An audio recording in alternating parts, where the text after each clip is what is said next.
eu vou conversar com meu pai sobre... Pai, tô preocupado, né? Muito assim com aquela sensação que pode ser eu, né? E já talvez querendo fazer um head, né? Aquela coisa assim, olha, se for eu... Se prepara aí. Se prepara. Mas ele me deu uma resposta que foi ruim, né? Que foi assim, não se preocupa. Você, assim, gente boa nunca é demitido. Ou seja, certamente tem gente muito pior do que você. Né? E eu me lembro que a corretora Investshop que eu trabalhava tinha 300 funcionários. E demitiram 15, 20. Então não era tanta gente assim, era pouca gente. Né? E eu tava entre eles já. E aí juntou um pouco assim, pô, eu tenho amigos que têm uma vida muito boa. Né? Todos eles, pô, trabalhando na empresa do pai, né? Um pouco herdeiros e tal. E caramba, eu já era aquele garoto underdog, né? Não tinha quase nada, né? Me sentia assim. E agora fui demitido. Então, além de não ter nada, eu sou incompetente. Falei, eu quero fugir do Rio de Janeiro.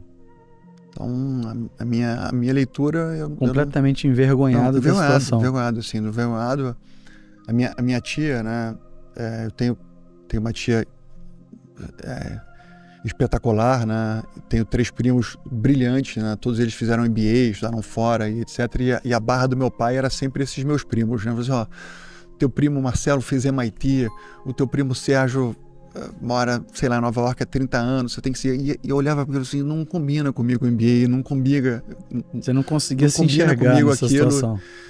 E aí você vai se sentindo um pouco enfraquecido e na minha visão, assim, preciso fugir. Não me cabe essa vida aqui no Rio de Janeiro, né? Porque meu pai me acha fraco, meus amigos têm uma vida que não combinam comigo, não dá. Não dá. Então esse foi o meu start. Foi o meu... E foi talvez a coisa mais importante da minha vida. Foi sair do Rio de Janeiro. Né? Quando um jovem vem conversar comigo, eu sempre digo, o conselho que eu vou te dar, sai da casa dos pais.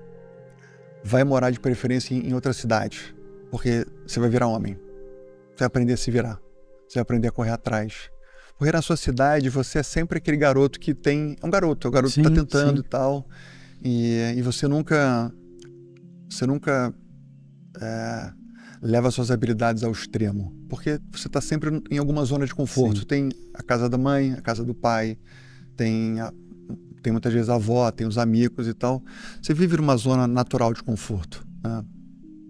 Não à toa que os americanos são muito empreendedores, né? Porque eles acabam o colégio e vão estudar. Sim, são a faculdade em um outro lugar. Ali, praticamente. Né? Então isso gera independência, né? Então a minha vida de verdade começou com a demissão e com a sensação de que eu não me encaixava ali. E aí talvez eu tenha tido a coragem, aí talvez um pouco do espírito competitivo, tipo, olha, se você ficar aqui, você vai ser um merda mesmo. Você vai ter que construir a tua vida em algum lugar. E aí foi. Foi então, na verdade, uma fuga que você queria sumir do Rio de Janeiro, envergonhado. Isso que você está trazendo é extremamente interessante e com certeza jovens que estarão olhando a gente durante esse episódio talvez estejam buscando uma resposta. Eu lembro também quando eu era muito jovem, meus pais estavam se separando e meus amigos estavam fazendo um intercâmbio, que era o Work Experience. E na época meu pai se separando ali, não estava com tanta condição, mas eu arrumei um emprego, falei, pai, eu pago metade, você me ajuda aqui com outra metade, eles dividem 10 vezes no cartão, falei lá com o pessoal e ele falou, tá bom, meu filho. Só que ele não sabia, mas eu já sabia que meus pais estavam se separando. Eu fui lá por conta de uma fuga também. E aquilo ali foi um despertar para mim, porque quando eu chego na cidade, era Breckenridge, era uma cidade de interior do Colorado. E eu trabalho na estação de esqui e conheço um cara que trabalhava comigo lá, arrumando...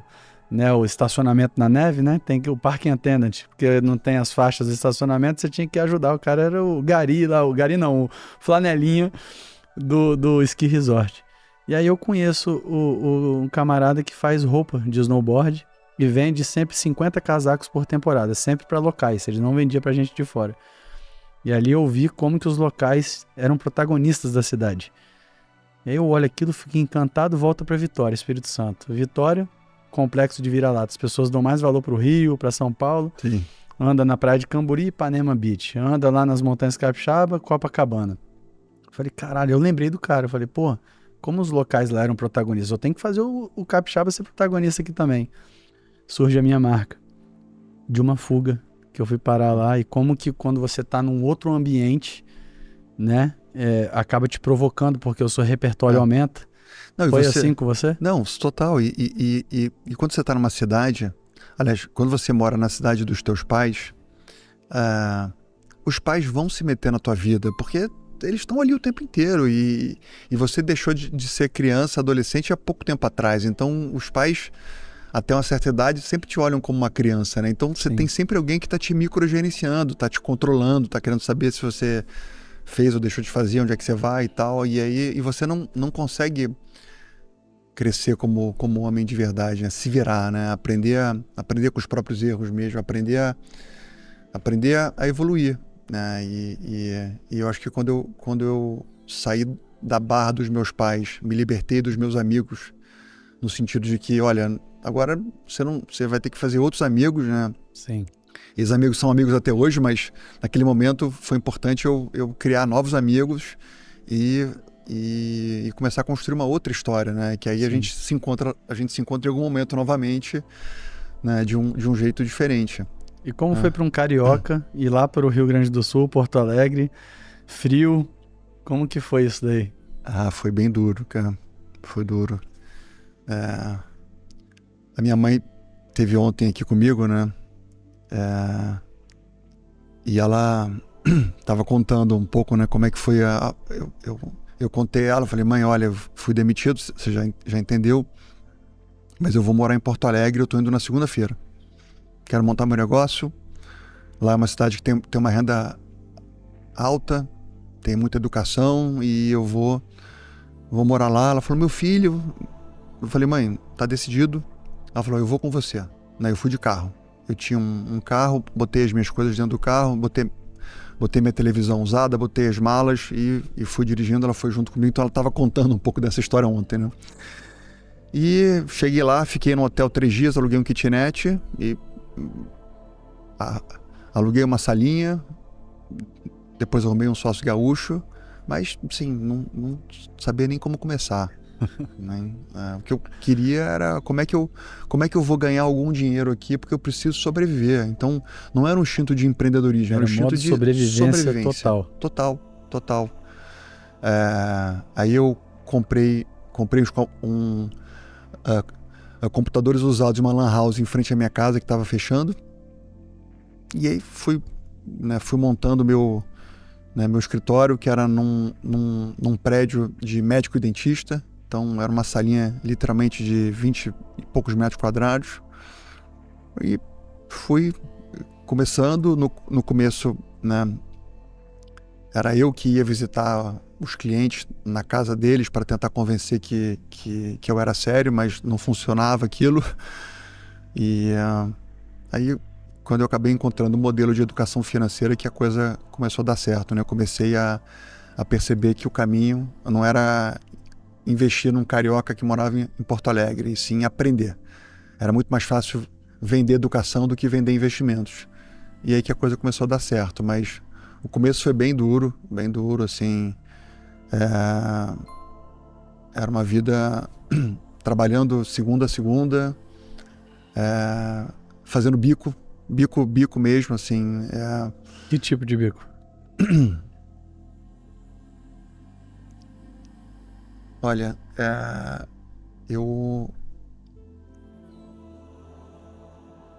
gente tinha um cliente nosso que ele tinha uma empresa de vale-refeição. Né? Vale-refeição antigamente era aquele bilhetinho que você destacava. Sim. Não sei se você pegou essa época. Peguei. Você pegou? Peguei no finalzinho. Eu sou dos anos 80, então... Aí você é de 79? 76. Aí ele falou o seguinte, olha que interessante, Guilherme, eu tava comentando, né? Eu entrego meu ticket de refeição nas empresas, e aí na hora do almoço tem um pessoal que vai na porta da empresa e eles vão comprar ticket de refeição com desconto, porque eles trocam, eles fazem dinheiro com isso. Então você entrega o seu bloco de ticket e a pessoa te entrega dinheiro com 10% de spread, né? E depois eu compro deles com 2% de spread, eu ganho e o intermediário ganha 8%, né? Sim.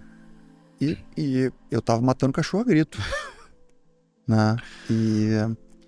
E eu me lembro que eu fiquei umas 3 semanas, umas 4 semanas, aí eu entendi que aquilo era muito perigoso, porque eu andava com dinheiro e eu sentava eu ia na porta das empresas, ia na porta da Gerdau, da Dell.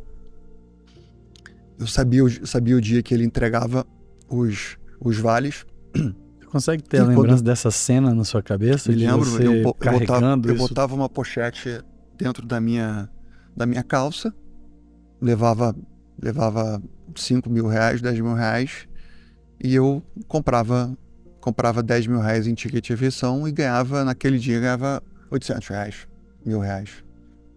Então era a única maneira que a gente tinha de sobreviver aquele momento. Sobreviver, ou seja, eu estava começando um negócio que eu tinha uma ideia mais ou menos, mas eu não tinha dinheiro. O dinheiro estava acabando. Você chegou a pensar nesse momento, tipo assim, porra, o que eu tô fazendo aqui, cara? Não, sim, total. Então, assim, no começo, assim, até a coisa engrenar, foi um ano e meio, me virando. Então, eu tinha basicamente 2 sócios, o Marcelo, que iniciou a empresa comigo, e a Ana Clara, que depois veio a ser sua esposa. Depois virou minha esposa. E aí eu falava, ó, vocês vão ficar aqui, mas eu vou lá e depois a gente divide aqui os delicados entre a gente. Então a gente era sócio em tudo. Né? Então iam aparecendo coisas assim, né? A sua esposa, a Ana Clara, ela vira sua sócia porque você não tinha dinheiro para pagar o salário, então você vende cota para ela. Isso aí. Como você vende uma empresa que não vale nada? Como você conseguiu convencê-la a ter parte de uma empresa que não tinha valia naquele momento? A gente tinha... Éramos 4, né? Era eu, Marcelo, a Ana e o Thiago, né? E o Thiago se formou, um cara super inteligente, e ele queria ser efetivado. E ele acabou falando, Guilherme, eu tô vendo aqui vocês, eu vou trabalhar num banco americano aqui de Porto Alegre, porque eu quero ter carteira assinada. Naquela época, empreender não era uma coisa bacana, assim. As pessoas queriam seguir uma carreira sólida, estável e etc. Aí ele saiu da empresa, então a empresa, éramos 4, viraram 3. Então, assim, 25% da força de trabalho foi eliminada naquele momento, né? Na época era com certeza a decisão mais óbvia, mais né? óbvia. Mas hoje ele deve se arrepender. Mas eu fiquei com inveja dele. Na época eu até falei, Thiago, fica atento aí que se pintar uma oportunidade, chama a gente, né? Mas semestre seguinte a Ana ia se formar também, e se ela quisesse a mesma coisa do que ele, a empresa ia acabar. E a Ana, assim, eu de fato não sei por que a Ana topou, porque não era uma decisão inteligente, assim, era uma decisão incoerente isso, porque a gente não tinha nada. E eu acho que ela topou, ela acreditou em algum sexto sentido dela, né? Óbvio que eu fiz o meu pitch lá, disse que, olha, falei para ela, olha, Ana, eu não vou te efetivar. Eu sei que você quer ter carteira assinada, mas não vou assinar a tua carteira porque você merece mais do que isso. Você sabe que a gente vai construir a maior empresa de investimento do Brasil e você vai ser minha sócia, com 10%.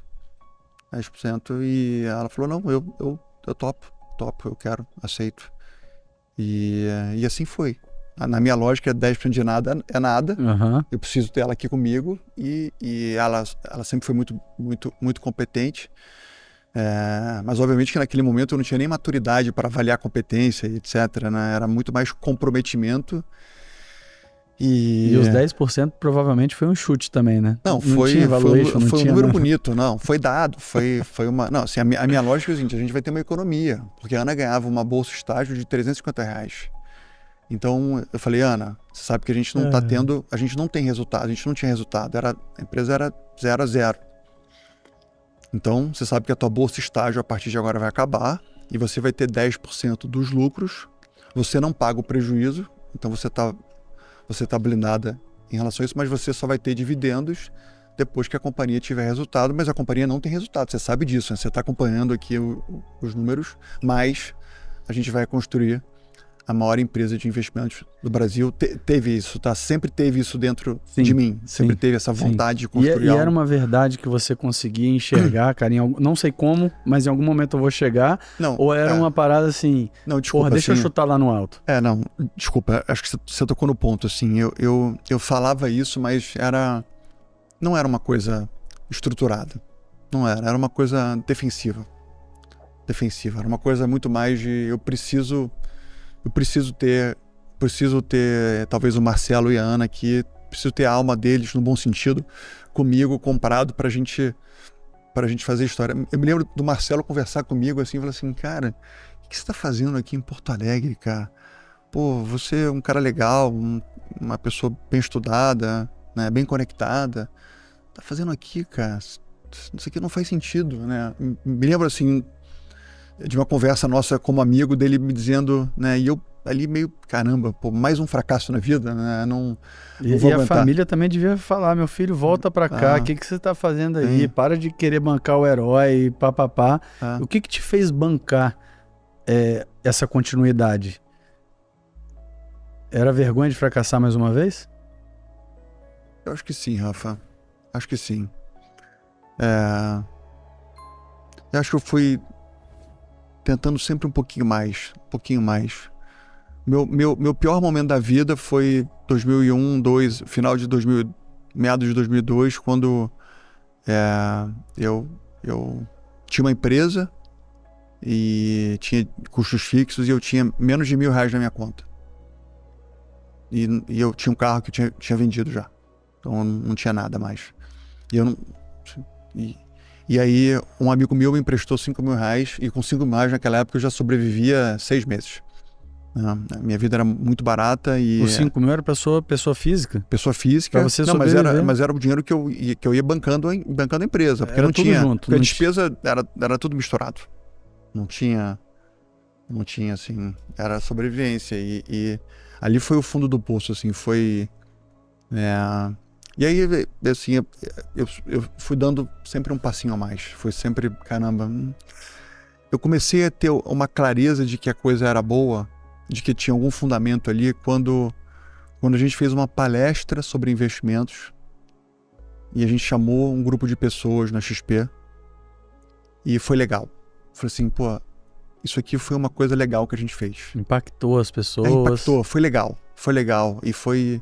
As pessoas vieram até aqui, bacana isso.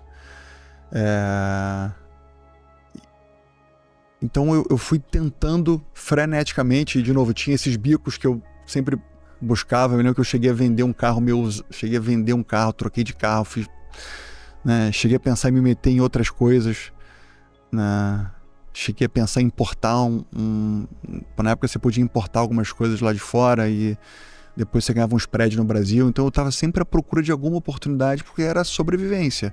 E aí a coisa engrena quando eu lanço um curso que ensina as pessoas sobre investimentos. Ali eu tangibilizei algum retorno financeiro que falou, opa, se eu fiz eu posso fazer centenas. E aí a coisa virou. Bom.